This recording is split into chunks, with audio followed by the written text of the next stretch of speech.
Okay, well, welcome to Sunday. A little bit of a rough start to my broadcast today.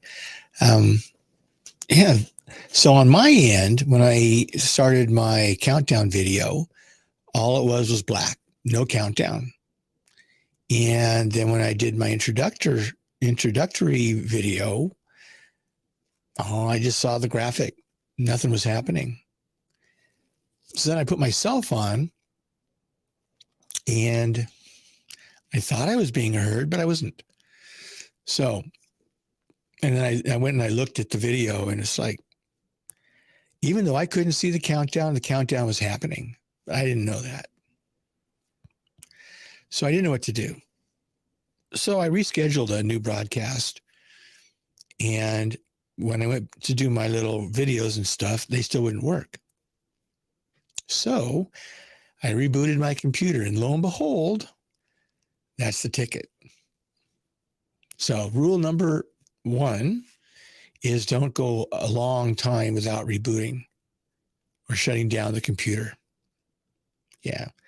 I guess the memory just gets filled up, and then all kinds of things go haywire. Anyway, welcome to Sunday. This is the 4th Sunday of Lent. It's Atari Sunday. It's also Atari's word for rejoice, and it comes from the entrance antiphon, "Rejoice, O Jerusalem." So that's that. As I mentioned last week, there are 2 readings for today. One reading we get from cycle C, which is the cycle that we're on. We have A, B, and C. Next year will be A. This year we're C, and it's Luke.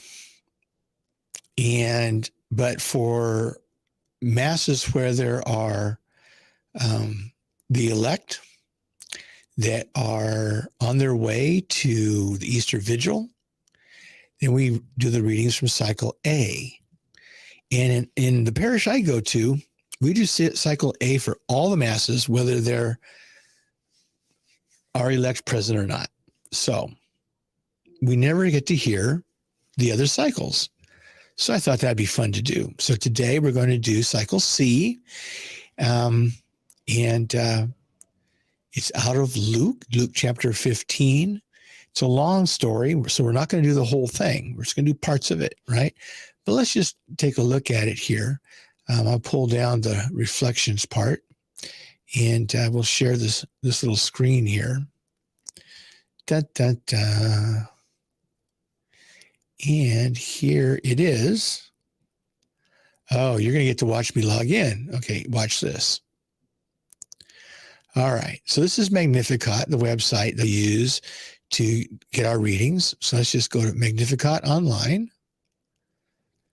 And I'm going to log in. There we are. Sign in. There we are. Okay, so we're going to go down here. We're going to scroll view. All right. And oh my gosh, let's just enlarge that font just a touch. There we go. Okay. And now let's go to, and it was already set up for today. If it wasn't, then we go over up here to the upper left, and we just scroll down till we find the date we want, right? Oh, we just still have to select the mass. Okay, so there's the mass. All right. So what do we got? I'm going to make sure that we're looking good. And for some reason, wait, I know what's going on here. So we got to stop that. And I got to go, because it created a new tab. So I've got to share the new screen. Okay, bear with me here. And there we are. Okay. See the entrance antiphon? Rejoice, Jerusalem, and all who love her. Yeah, that's where Atari Sunday comes from. So let's scroll on down here, and reading from the Holy Gospel according to Luke. I want to get that a little bit bigger. Yeah, it's super big now. Super big. Okay, but I like it. Okay. So we're just going to start off here. First of all, let's notice that We get the first two verses, and then we skip down to the 11th verse. And what we have there is the story of the lost sheep and the story of the lost coin. And if you're familiar with those two stories, basically, a shepherd had 100 sheep, lost one. And so he went off to find that one sheep. He found it and brought it home. Here's what's weird about that story. What shepherd in his right mind would leave 99 sheep unprotected, uncared for, and go chase after one sheep? Nobody. So that tells you how important each individual is to God. The other one was a coin, right? And it was a very poor woman, and she'd lost the coin, and she turned her house upside down, and she found the coin, and it made her super happy. Same kind of story, right? Something that was lost, that was important, that was found.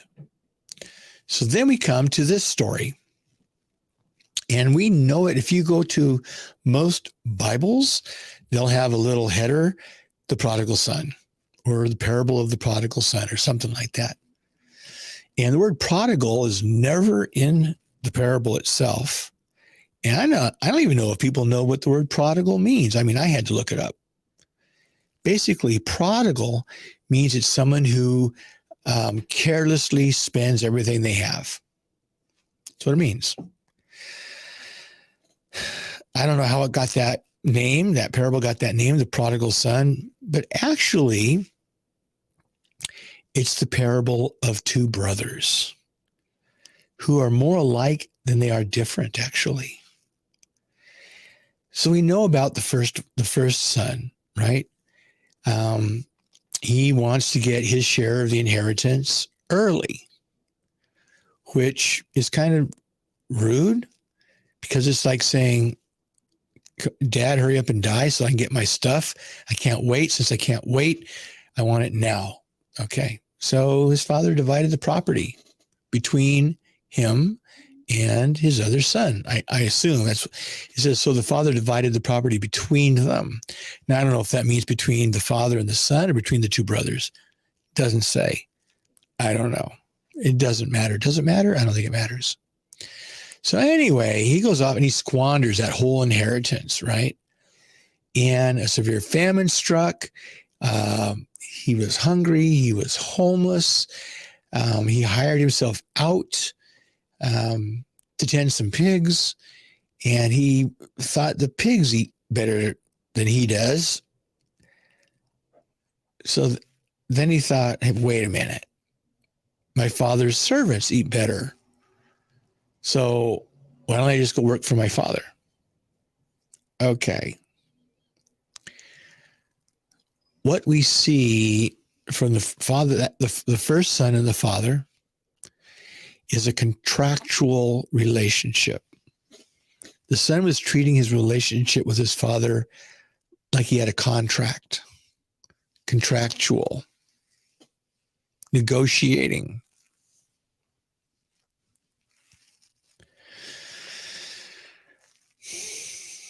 Now, if you think the Father is a type of God, God the Father, right? It's a look at the nature of God. God does not make contracts. There's no tit for tat with God. God makes a covenant, and covenants are based on promises. It's a promise. It's a contract. It's a covenant, not a contract. Right? So the son says, look, I'm going back home. And his father sees him from a distance and runs.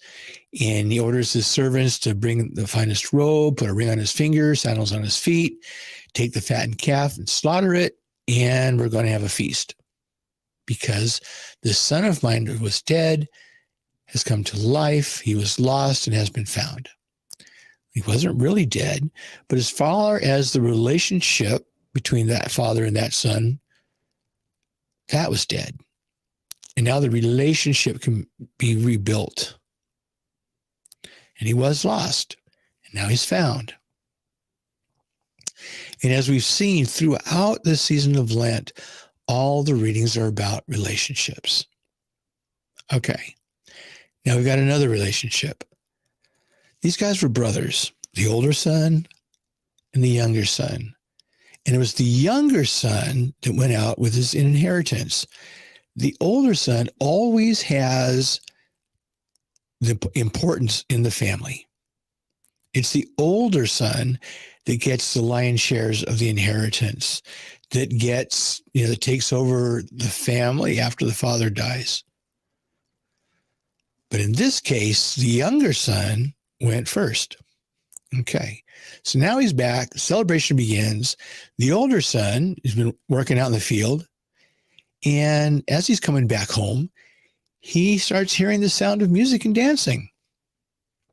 So he called one of the servants and said, "What's going on?" The servant said, "Your brother has returned, and your father has slaughtered the fattened calf because he has found him safe and sound." Now, you might think that the brother would be happy that his younger brother is now home and that he's safe and everything's okay because he missed him. Nope.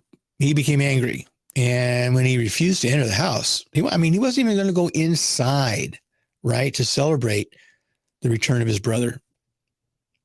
Not even to go inside to pretend. He just wasn't going. He's like, nope, not going. His father comes out and pleads with him. And then this is his reply. "Look, all these years I served you, and not once did I disobey your orders." The older son also saw his relationship with his father as contractual, such as, "I served you and I did not disobey, and therefore I am earning my inheritance." It's a contract. That's how it works. And even if I did all this, and then he says, "Yet you never gave me even a young goat to feast on with my friends." Now, wait a minute. This wasn't just any old party. He didn't say, "Okay, well, let's see. Let's go serve up a lamb or a goat or whatever it is. And you guys, you can just invite your friends over and you can have a party." But that's not what this was. They were celebrating the return of his youngest son. It wasn't just any old party. So the older brother just didn't get it, did he? Okay. "But when your son returns, he's swallowed up your property with prostitutes." I don't know. Do you hear judgment there? Maybe. "For him, you slaughter the fattened calf." There's an interesting picture. I want to share that with you. So let's bounce out of here real quick. And let's take a look at a painting that I think is just phenomenal.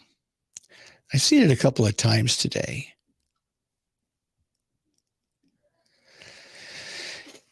What this is Rembrandt, and I'm going to see if I can make it a little bit bigger. There we go. See what it looks like here? Oh, that's very nice. That's very nice. Okay. So here, a little cursor thing, that's the father. That's the younger son. He's missing a shoe. Yeah, he's in bad shape. The father is embracing the son, and you can see they're bathed in light. And then reflected over here to the right, which would be their left, this is the older son. And look at him standing there, straight up and down. Look how much he looks like the father even. Look at that. Very similar. Somewhat condescending. He does not go over to embrace his brother. He's got on a fine robe. He's got fine clothes. So he's got a hat on. And his brother's in rags. And if you see right here, very faintly, Rembrandt painted the mother. The mother's not in the story, but there she is in the background. It's a beautiful painting. Good use of light. You can really see what's going on here. And the attitude of the brother. Somewhat condescending, no? Somewhat condescending. So that's the basic story, but it doesn't end there, right? We still have a little bit more to talk about. I'm going to wrap this story up here. He says, the father, my son, you are here with me always. Everything I have is yours. But now we must celebrate and rejoice because your brother was dead and has come to life again. He was lost and has been found. And we don't know what happened. Did the older son figure it out? We don't know. When I was reading this, what came to mind was me, and that I remember back in the 80s when I turned my back on God. And it was pretty much along the lines of, look at all that I have done for you. And basically, you haven't done anything for me. And so I said, toodaloo. Very much the attitude of the older brother. But then I was gone for 20 years. Then I came back. I was very much like the younger brother. So what is this saying to me today? One of the things it says that I think is important is that for those of us who think we have a close relationship with God, is it contractual? I mean, am I still making deals with God? If I do this, you'll do that kind of a thing? Or do I realize that all God has is at my disposal now? There's no contract. I think that's what I need to hear. I need to hear that all that God has is mine. That's kind of a cool thought. What will I do with that? I have to think about that for the rest of the afternoon. So there we have it. Let me get back to you. And we're going to take this off the screen. And there I am. So thank you. Thank you for being with me today, both live and on the recording. And I'm on YouTube if you want to look that up. It's called Reflections with CJ, right? I have a podcast called My Life and Welcome to It, if you're curious about that. And I'm hosting a podcast for my parish, and it's called Let's Talk Parish. So I don't talk about those things very often. I will every once in a while. But there you have it. So I hope you have a beautiful afternoon, and that you are happy and healthy and safe. And may God bless. See you tomorrow.